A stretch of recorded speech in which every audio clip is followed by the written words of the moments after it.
দূরের মানুষ আপনাকে যখন ভালো মন্দ বলবে আপনার অতটা কষ্ট হবে না যতটা আপনার কাছের মানুষ আপনাকে ভালো মন্দ বললে কষ্ট হবে।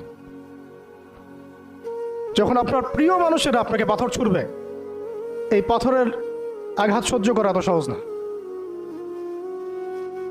কাফেররা, ফাসেকরা, জালেমরা, মুশরিক, মুনাফিকরা পাথর ছুড়বে, সেই পাথর আপনি সৌভাগ্যের সাথে বরণ করতে পারেন,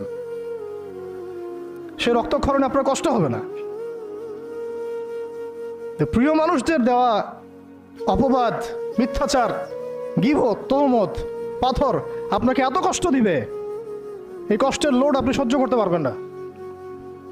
আর যদি আল্লাহ পাক আপনাকে সহ্য করার ক্ষমতা দিয়ে দেন, ইনশাআল্লাহ আপনি এমন ব্যক্তি হবেন যে ব্যক্তির হাতে আল্লাহ রাব্বুল আলামিন ইসলামের ঝান্ডা উঠাই দেবেন ইনশাআল্লাহ। এবং ইনশাআল্লাহ যাকে আল্লাহ রাব্বুল আলামিন পুরো কওমের জন্য কবুল করবেন ইনশাআল্লাহ। এবং পুরো শক্তি আপনার সামনে একদিন না একদিন পরাজয় বরণ করবেই, সময়ের ব্যাপার।